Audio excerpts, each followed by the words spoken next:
Emma McLaren asks, could you talk about advertisements in Korea? How does it differ from America? What are TV adverts like in comparison to Western ads? Are there more celebrity endorsements? Just an idea. The thing is, there are a lot of things that we could talk about for this. We can't cover all of advertisements. We're just going to talk about the points that we find interesting here today. We didn't actually take any courses on advertising. We're not, I was going to say, we're not media experts. Yeah, exactly. Yeah, no. So it's actually kind of a cool topic because then it really is from the perspective of a consumer, right, rather from the perspective of someone who actually studied it in school. So this should be super uneducational.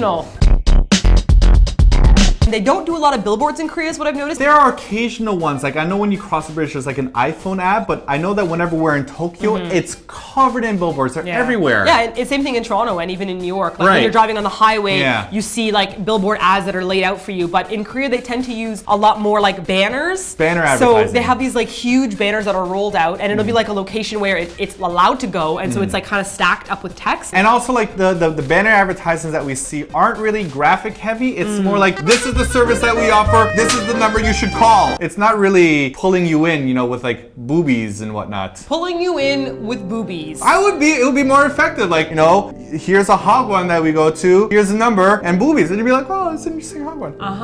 That's how advertising works mostly around the world. Boobies? Boobies! But what about girls who have boobies and don't care about boobies? They're not interested in boobies. That doesn't stop majority of advertising being booby heavy. Well, we did, that is true actually. Yes. I just saw an advertisement on Reddit for, what's that female model who has the big boobs that everyone likes, Kate Upton. Oh, okay, and she's like eating a sandwich and she's like, and a sandwich, but she's like, a sandwich. There you go. Like, what does that have to do with You know anything? how many people ate sandwiches right afterwards? 27. We're talking about like small scale advertising right now. Speaking of the super smallest, how about those noise advertising trucks that drive around Korea when you're trying to sleep? They'll like drive around in carts. It's just like local dudes. It's not like a company, and they'll advertise that they're selling like washing machines or refrigerators, or they'll like trade them. Guabegi. Yes, guabegi. Guabegi. But that's not usually what they sell. It's like the nightmare version of an ice cream truck. Yes, that's a really great way to put it. Like the ice cream truck's like, na-na-na-na-na-na-na-na, and they're like, oh my god, ice cream. Like here for the guabegi, you have an old man screaming in his like cigarette destroyed voice, growling at the guabegis at you, and kids like, I guess I want a guabegi, it's a scary nightmare, it's actually most likely bondegi, which is very different than guabegi. One of them is silkworm larva. Yes, that's been boiled in its own saucy juices. Come to Korea, where you can eat insects. Okay, here's an advertisement. What's a marketing campaign for silkworm larva?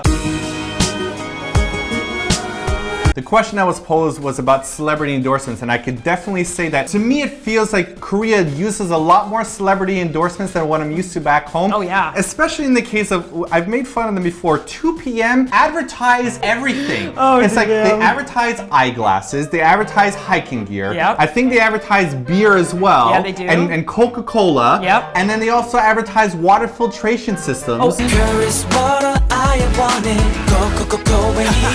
And they advertise Caribbean Bay. Yes. Like swimming at Caribbean Bay. Seriously, like and they 2 advertise PM, like a pizza. Yes, the pizza as well. They, like their career, like I would think that they're more like advertisers and they just make music models on the side. Yes, they're models that do more. 2 p.m. will advertise anything. They will advertise hearing aids so you can listen to their music better. with your JYP encrusted hearing aid made with They will advertise female undergarments just so you're gonna cut that part out. Okay. What did we cut out? You'll never know. 2 p.m. man. Okay, look. Give it a break. Okay, listen. No, you know why 2 p.m. does it all the time, though? I know exactly why. Well, they do it all the time. They have better bodies than everyone else. Well, that wasn't the reason why I was gonna say. Well, I was gonna say that for advertising because I recently watched their Caribbean You want some Bay. pizza? How about on my abs, baby? Okay. I just watched. This water filtration system. On my body. That would make it sound. Makes me wet. Come away. You're so beautiful, special girl. What if I fell in love with you? That's actually what they sang in the water filtration song. I think 2 p.m. are so versatile for every advertisement because they are probably the best bodied K-pop group out there. 2 p.m. has like rippling 9-packs, and so when you see them advertise for Caribbean Bay, they actually got greased up. Have you seen this advertisement? Back to celebrity endorsements, it's not only 2 p.m. that advertise everything that has ever been sold in Korea, it's a whole bunch of other celebrities.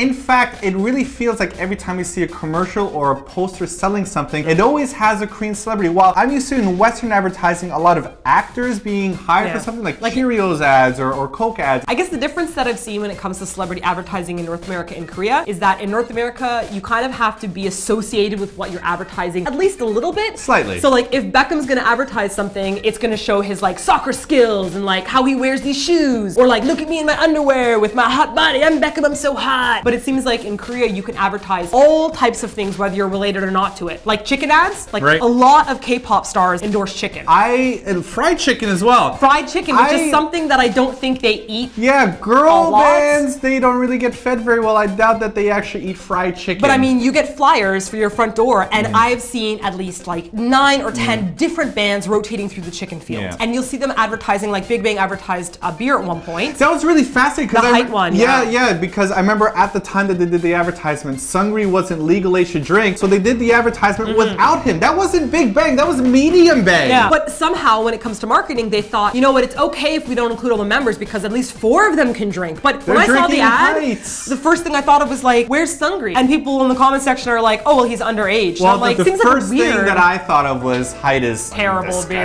Yes, so where it's like urine water with bubbles in it. It's don't drink height. I'm sorry. But even soju is advertised by Korean celebrities. So you see Lee Hyori used to do chorom chorom, which is our favorite. Yep. And then as Lee Hyori became less popular, not saying she's not popular, but you know that she's not as big as she was during Yugo Girl, right? You know, so now they have 3 different girls representing it. They've got Hyuna from 4 Minutes, they've got Guhara from Kara, and then also Hyorin. Hyorin, right. Yeah. Except the advertisements there really changed because I remember before the chomchorom ads used to be, you know, like fun, like, you know, like dancing and smiling, but now it's just like, look at me, rubbing it all over my body. Boobies again. Spray it all over me. Here's what I do at Shabbatl. Yes. Yeah. It was really male focused. Like, and the thing that really upset me about that is that I don't want to buy the chomchorom soju anymore because the advertisement campaign was so crappy. It was really heavy-handed. It was really shoving like sexualness, drink our soju down your throat. But that's not a common form of advertisement here in Korea. We don't see hyper-sexualized ads as we do back in Western countries.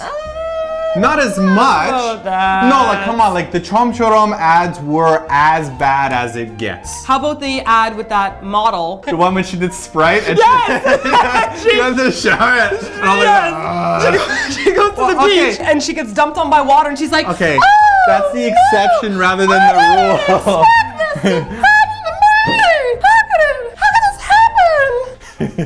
It's silly. In a very... Oh, and you know what else you forgot about? What? There is the commercial for Caribbean Bay, which is a swimming place. No, but that's supposed to be like advertising bodies here because everyone's supposed to go there that's like good looking 2 in p.m. bikinis and whatnot. And Girls' Generation members go there and they take off their clothing in the change room and they're like, oh, and they're like, ooh, and they like unzip all their clothing. You know what they don't? And they jog, they're training to be lifeguards. Yeah. And I'm like, because they're gonna what, get a job on the side as a lifeguard? I'll tell you what's interesting about those ads. What? They've got to put on the dorky swim caps that you have to wear. That's right. Because in Korea, you have to wear swim caps when you go swimming. You are totally right. So that ad, everyone will see all these hot members of these groups being like, we're so hot. Be like, false. You should be wearing a plastic swim cap over your head. A really tight condom around your head. All I'm getting at is that there are forms of sexual advertisement in Korea. Yes. So there might be difference. But it's not as prevalent. You have to admit it's not as prevalent. I don't know. I haven't been back home for a while to watch TV commercials. One thing you're not going to see a lot of in North America though is fridge advertisements. Exactly what I was thinking. First of all, refrigerators in Korea are damn sexy. And like, I'm not saying that like an old person who's like, look at that refrigerator, it's practical. Refrigerator technology here. I say refrigerator. North America's in the dark ages when it comes to refrigeration. Everyone's refrigerators are white. No. In Korea, they're like stainless brown steel. and like sparkling diamonds they have on dots it. On, they have engraved flowers. You don't have to pull it open. You could just push the button and it'll automatically open for you. And then you can push the second button and the second layer will open. So just in case you only want like drinks and one layer of doors open, but if you want food, the second layer of doors open. But what I find very odd about the advertisements for like refrigerators and for like any home stuff in Korea is that whenever you see the commercials for them, it's always a family in this like, you know, big house and here's this giant kitchen and you know, and you can see the lawn. Yeah, you walk through the door and like, honey, I'm home, and then they do this. Who lives in these houses? Majority of people live in apartments that are a lot more crammed than that. Yep. Yeah, so I think that refrigeration advertising has blown my mind away.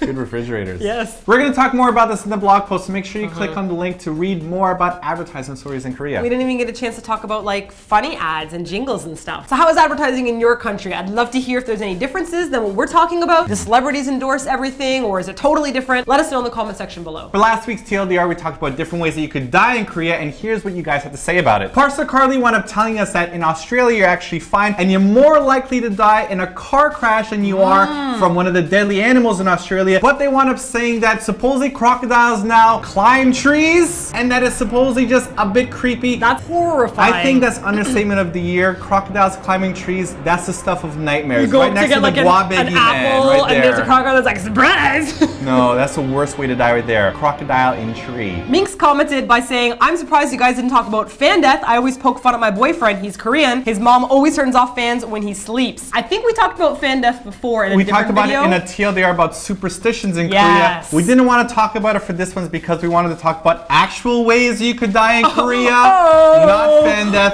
which is false. It is impossible to die via fans in Korea. What if I take a fan and shove it in your face and try to murder you with it? That's a different kind of fan death. That's not the kind that we talk about in the Oh, the I video. see. My type of fan death isn't a good enough type of fan death for you? Yes. Also in our blog post, we wound up asking you about this one idea of drinking before or during or after your meal, and one person on our blog, Drakmore, wound up saying that his mom is a nutritional scientist and she's been studying this for like 30 years, and supposedly you're only supposed to drink water half an hour before your meal or 2 hours afterwards, and they've been doing this for a few years and they feel a big change in their digestive system, to which I want to say, how do I know that you're not lying and that your mom's really not a doctor? Good point. Good point. You could just be, you know what? My dad's a doctor also. I don't believe it. I'm sorry, I don't believe it.